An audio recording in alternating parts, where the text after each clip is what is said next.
We are live, or it says I'm live.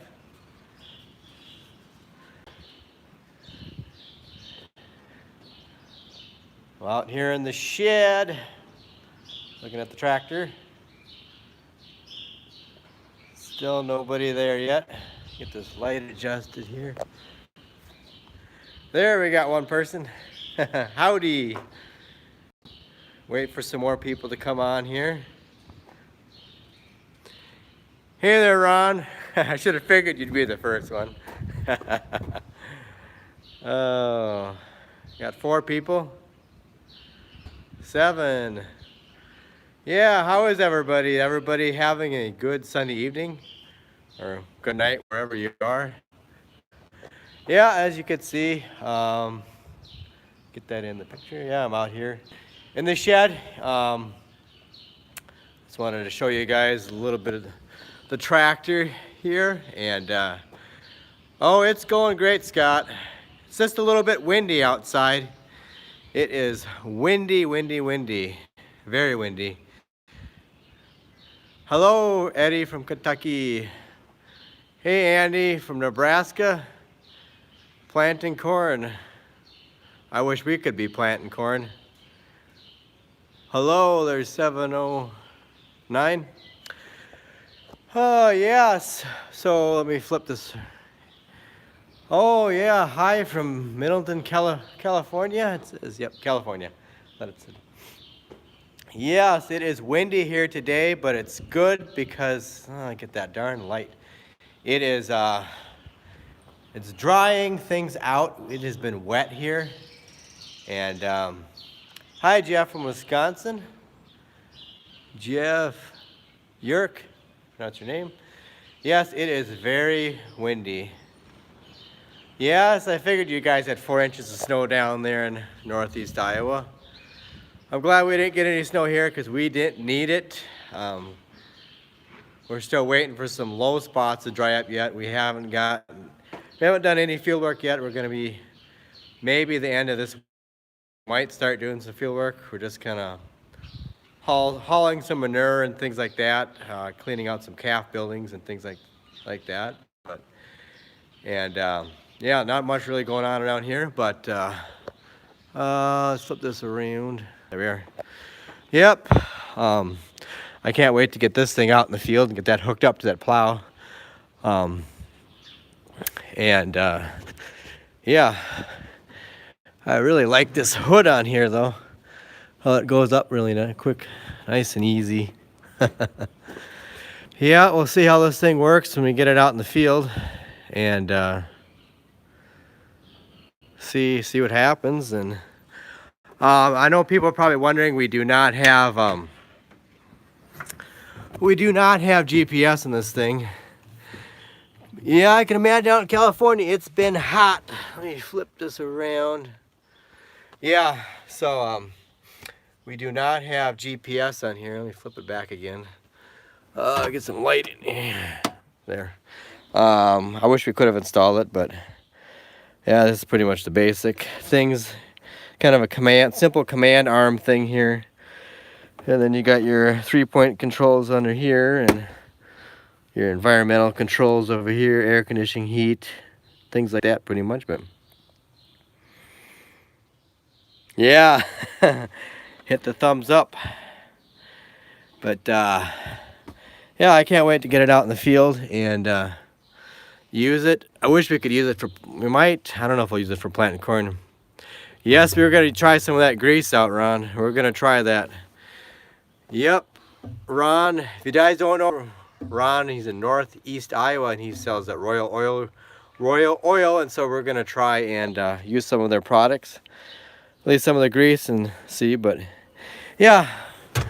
But anyways, it's not too bad. Pretty simple. Oops, what's that cover there? I don't know, this must be where the fuse is. I don't know. I didn't even check that out yet. I don't know what this covers. What that exactly. I'll have to put that back on later. Yeah, so, oh, what else do you guys want to know?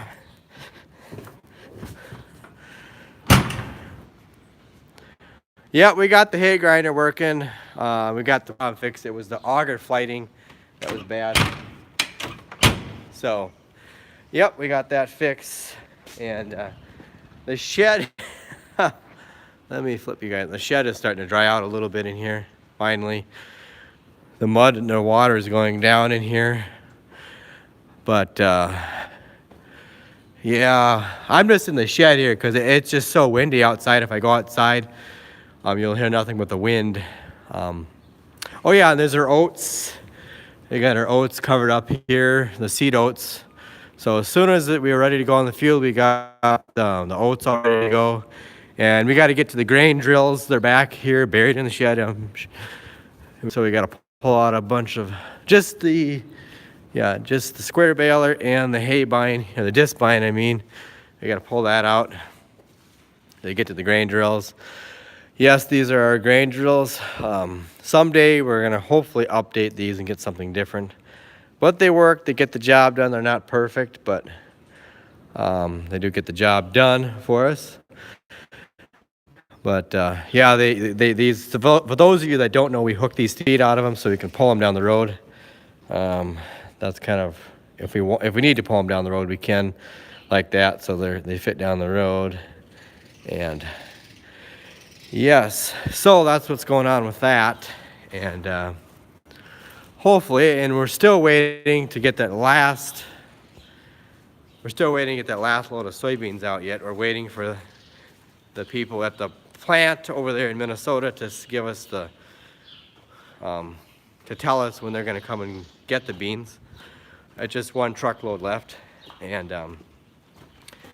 yeah, and close this hood.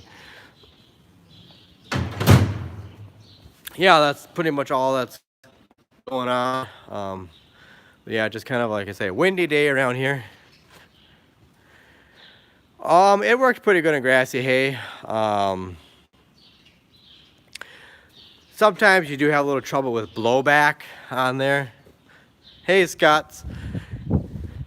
Yep, we're having a good day here today. We're all done here with the feeding chores, but it is it's like I say, it's pretty windy out. A nice southeast wind, but it's really drying things out good. I don't know if a sickle is better for grass. How's the new tractor running? Yeah, it's running great. Like I said, I can't wait to get it out there in the field. And yeah,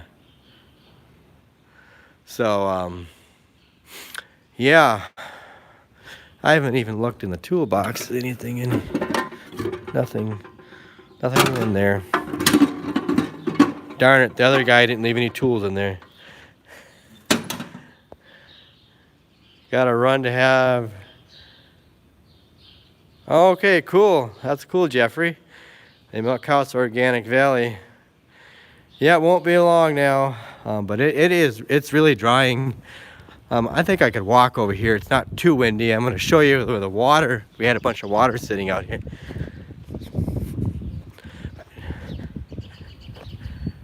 You had 80-mile-an-hour winds there on Saturday. Wow, that's some strong winds.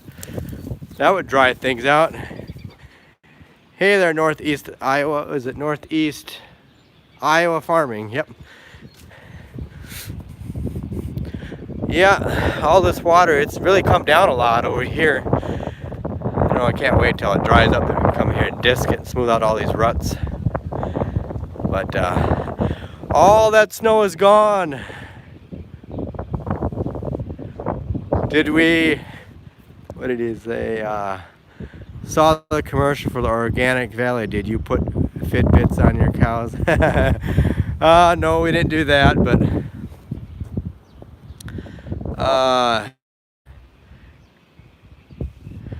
you had some snow there, Cowboy 80 in Michigan. Wow. And the 720 is still running good. I gotta get a ring gear for this thing here someday. I think I'm gonna get a new one. And I gotta adjust the linkage in there. That keeps grinding every so often on there, but I get it started. We still do not have that auger extension made up yet. We're waiting for them to call and say that it's done. I think we're gonna check on them this week and see if they got that done, so we could be done with that. East Central Minnesota. While you're headed out to chisel plow. Yeah, we could do some field work if we wanted to. Come on here. There we are. We could probably go out and do some field work, but we're just waiting. All the ground that we have to put into, yeah, there's always something to fix.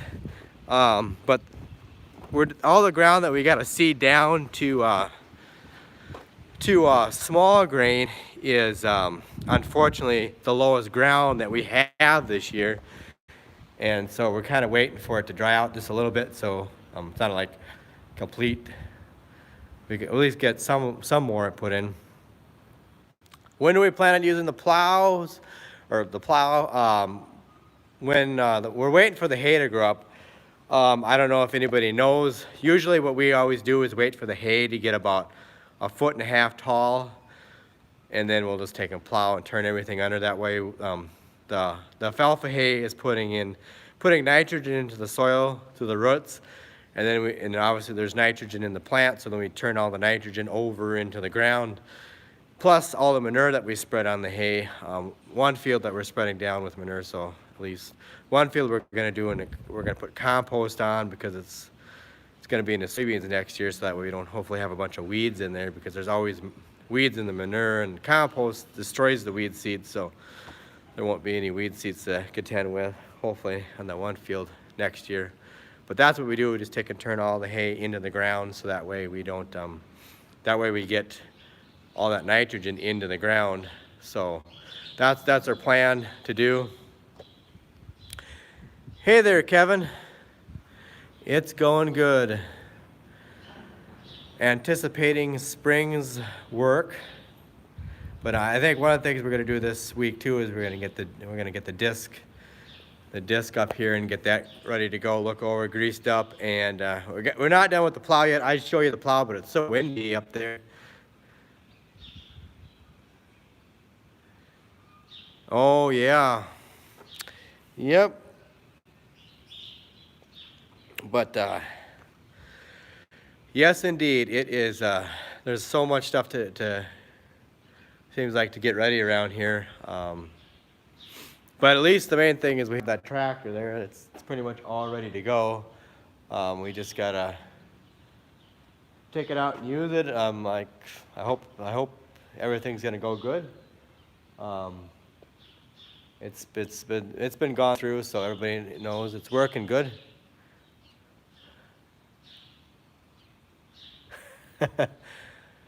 Yeah, hit that like button. Yeah, so yeah, actually I was working on the plow up there in the yard just a little bit ago before I came out here, but I thought I'd say hi anyways, because I didn't do a video yesterday, so this is your video for today. I'm actually filming a video today, another things going on around the farm, but I ain't gonna tell you what's going on, because otherwise it won't be a surprise. But yeah, so like I said, there's not a whole lot extra going on here today. But let me flip this back around. I can't see the button. There we go. Yeah, we got little maintenance jobs to do, like this truck here. I gotta change fuel filters on it. We need to get the transmission oil changed on here too. Have not done that since we've actually bought it. We need to do that. Oh yeah, the front end on here needs to be gone. We need to change oil on the front end and the hubs on here too. We need to get that oil changed. That's important on a mechanical front wheel drive to get that changed. And this one should be been all gone through. I know if anybody's wondering, we did ask about putting duals on the front end of this thing. They said that the front end isn't made for duals. It's not heavy enough for it. So if we do put duals on this thing, we'll probably end up just taking out the front end or something, because it's, so I don't know. That's what the mechanic that we talked to, that's what he said. Best not to put duals on there. The late models, I think these TGs, they did make the front ends heavier, I think.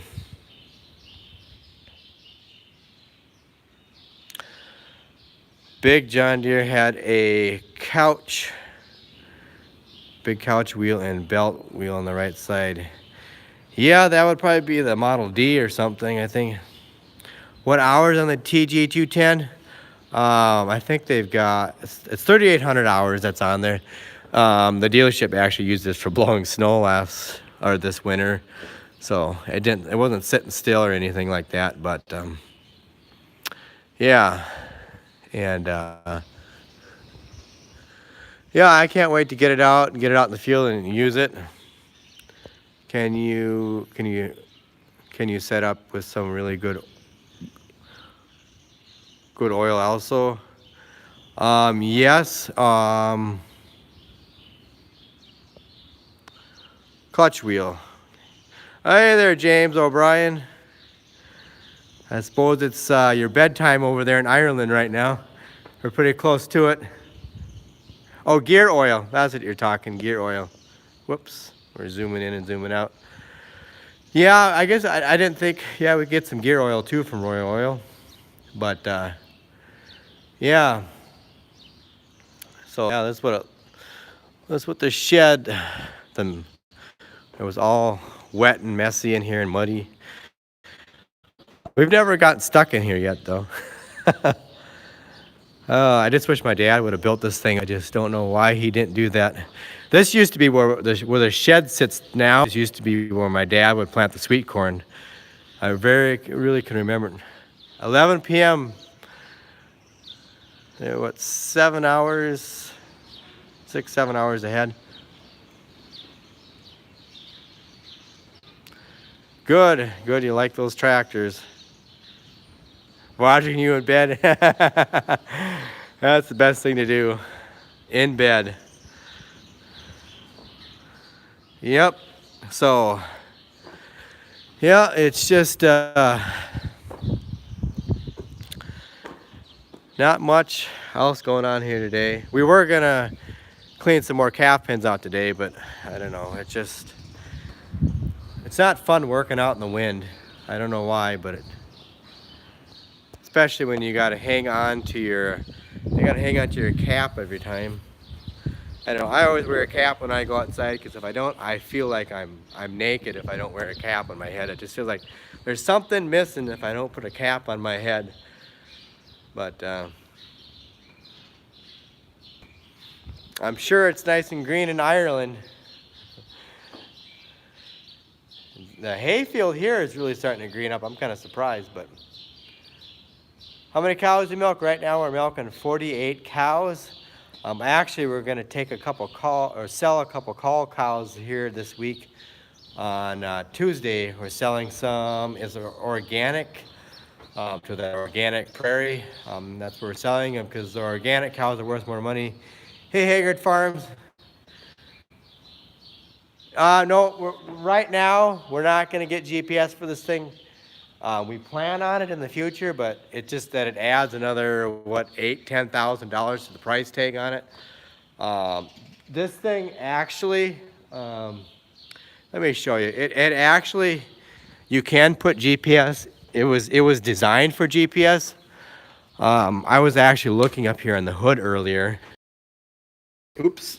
It's got the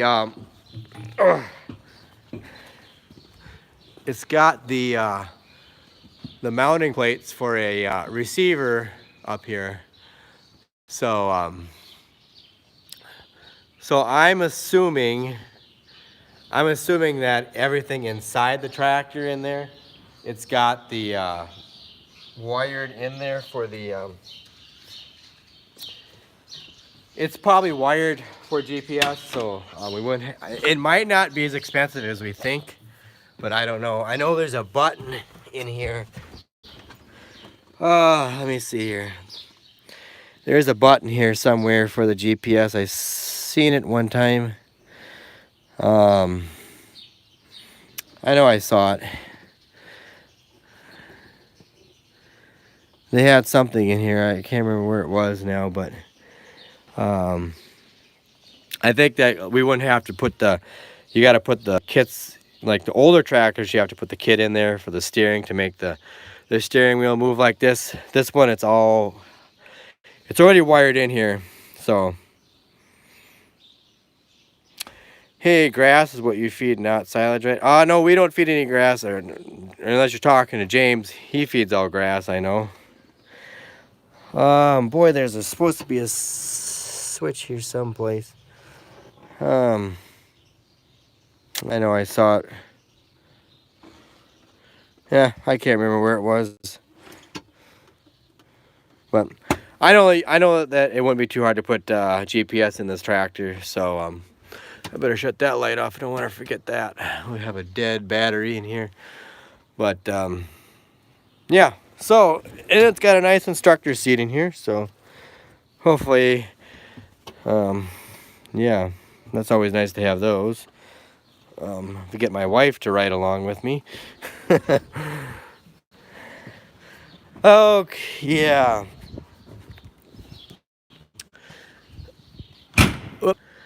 And so far, I mean,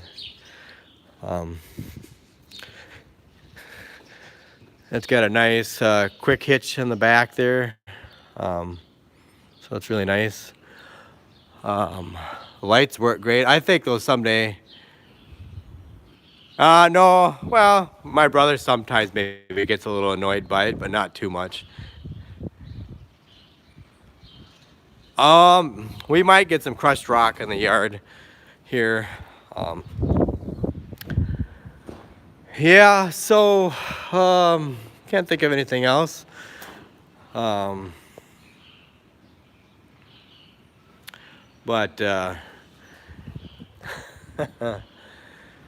yeah, I should get my brother into some more videos. Sometimes I want to get a interview with my brother in one of my videos sometime. But I think he's a little bit camera shy too, but eventually. Yes, the New Holland does look good. Cat 2 or 3, yeah.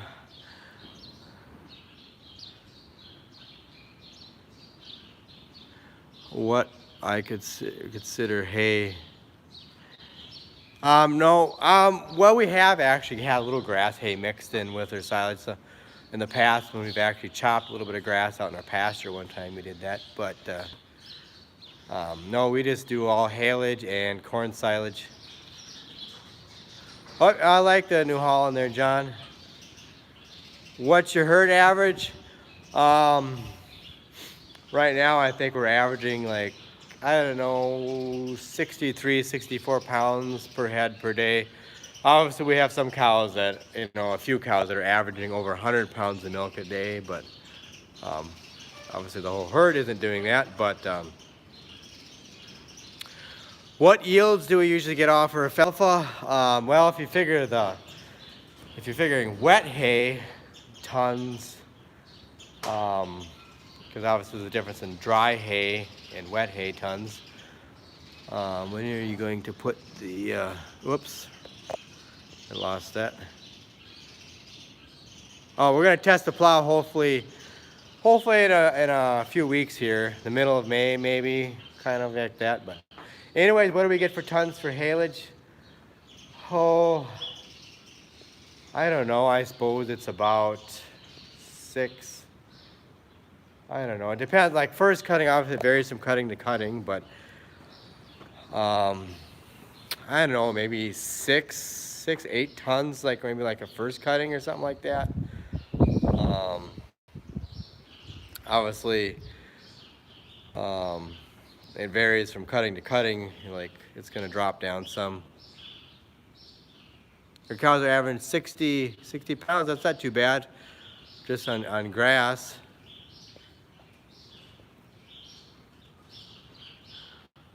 Are you gonna do a video of you plowing? Yes, I will do a plowing. Plowing there. You said playing, but I think you meant plowing.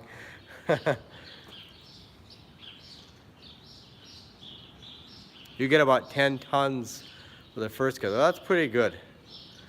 Yeah, ours averages somewhere like 6 to 8, maybe. Depends on last year. Last year the tons probably averaged more than that because we cut our hay really late last year. So it probably was averaging, They might have been even doing 10 tons to acre, but, or I mean 12 tons, but yep, that's hard to type on these things. What's the hay price there? Oh gosh, we haven't, like, I don't know like locally what it's selling for, but like obviously the hay that we're buying is organic hay. I think the last hay that we bought was about around a little over $100 a ton, I think, for that. We bought some lower quality hay. So it was just like, I don't know, maybe $120 a ton or something for it. The high quality hay is going to go higher than that, 160, 170 maybe a ton. I don't know. You get the really, really good stuff, it's going to go a lot higher. It depends on the relative feed value of the hay. Obviously for the milk cows, we go for the higher protein hay and stuff like that. We're supposed to be getting some more bales here soon. Yes, we've got some round bales of hay that we got. We get it either way, round bales or big squares. I like the round bales for the fact you can store them outside. What is the protein and fat right now? A protein is around a 4%, or excuse me. The fat is around a 4%, and the protein is around, I don't know, I think it's about a 3.1 protein right now. And the, and what is the ration? Right now they're probably getting for the hay, I have to sit there and figure it out, divide tons. I think like for the corn silage, I'd have to use my calculator here to figure out, but I'm using my phone. Because our hay, we fluctuate that a little bit according to no, the U.S. does not have milk quotas. But the corn silage, I think it's about 20 pounds, 18, 20 pounds per head. I know the ground feed, we're feeding all shelled corn right now, and that's about, yes, Sylvester is cool in real life. Sylvester, he likes to take tractor rides. He hops up in the tractor, hops up the steps, and rides in the tractor. But yeah, we're feeding, I think, about 10 pounds of ground feed, or ground shelled corn right now to the cows. What's this? Sorry about that. I'm zooming in on you guys here.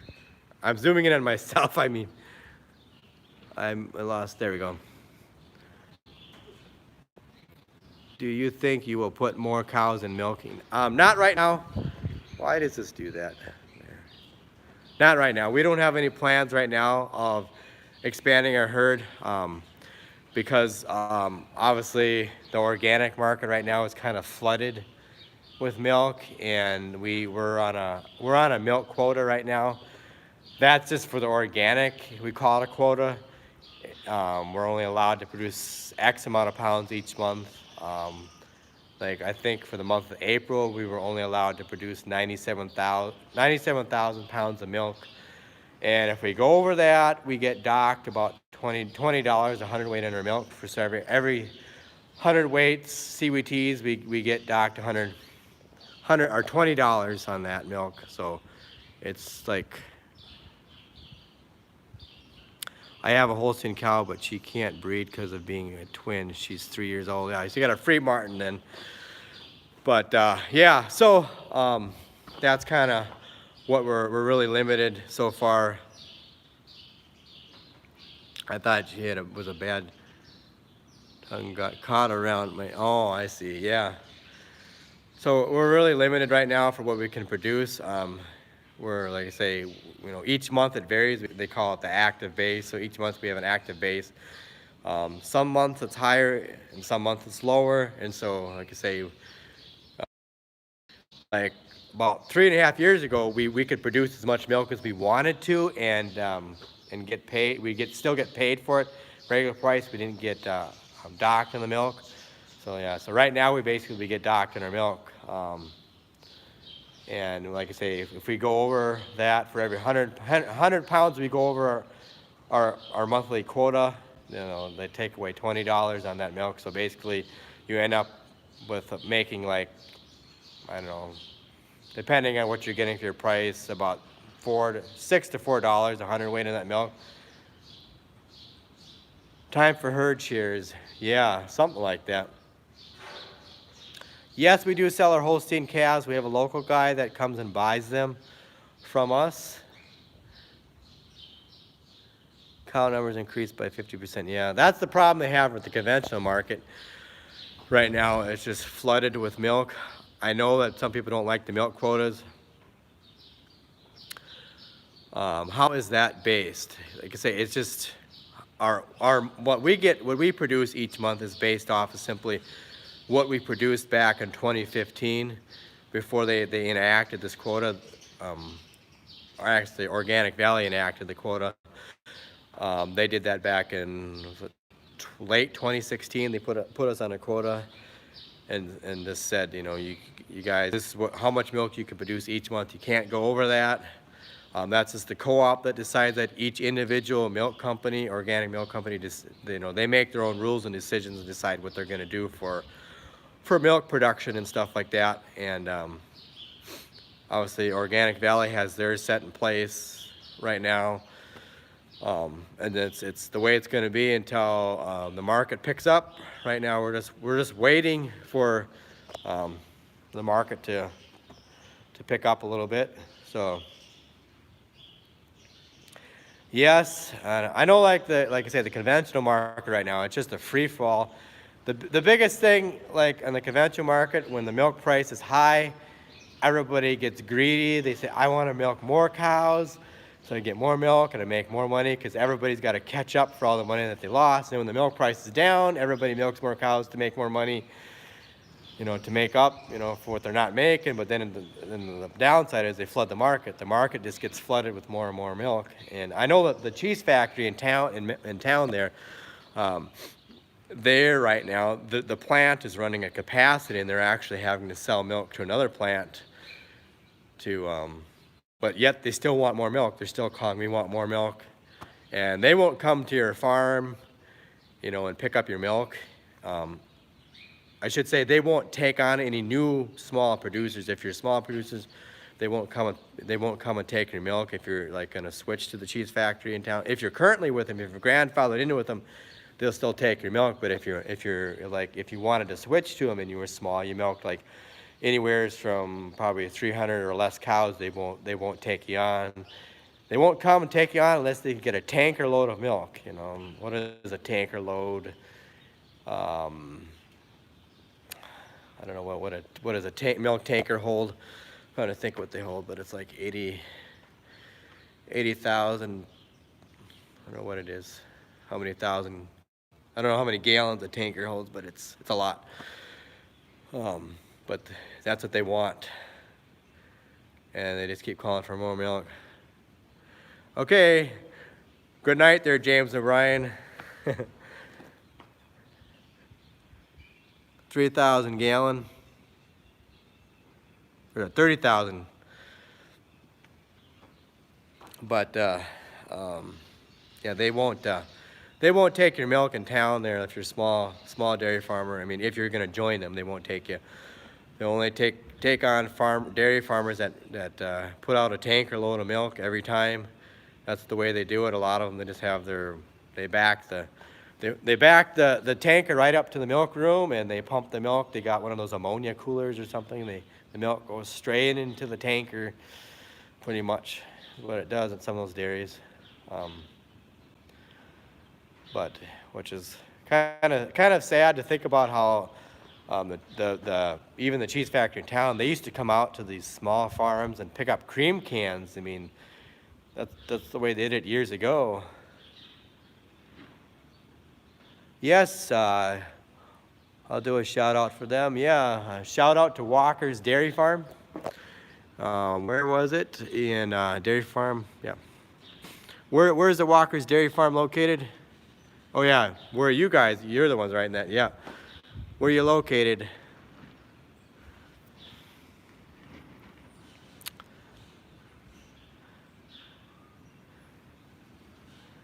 Yep. The majority of the milk transport. New Hampshire. Okay, good. Great. So a shout out to Walker's Dairy Farm in New Hampshire. Go check them out on YouTube. Yep, they do.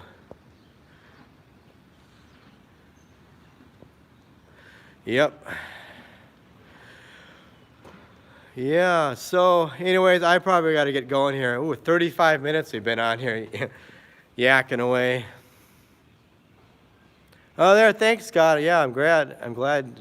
Thanks for the positive comment there. I'm trying to read it here before it disappears. Yeah. Yeah, I'm glad you enjoy my videos. I'm gonna get out, when we get out in the field, guys, I'll get some good videos, and I'll try to do some live streams if I'm out there. Hopefully, maybe when I'm out plowing, I'll get some live streams with that thing. I really wish we could have GPS in that thing. Gosh dang it.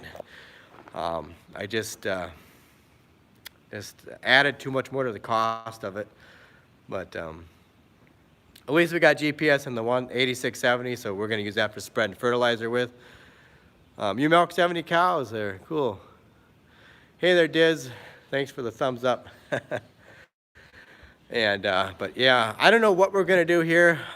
Last year we actually planted some corn with that thing. We might plant corn with it again. We'll see here. Yeah, I'm glad you enjoy my videos there, Jeff. But guys, I really better go. But I just thought I'd just show you do a live stream with the tractor there, and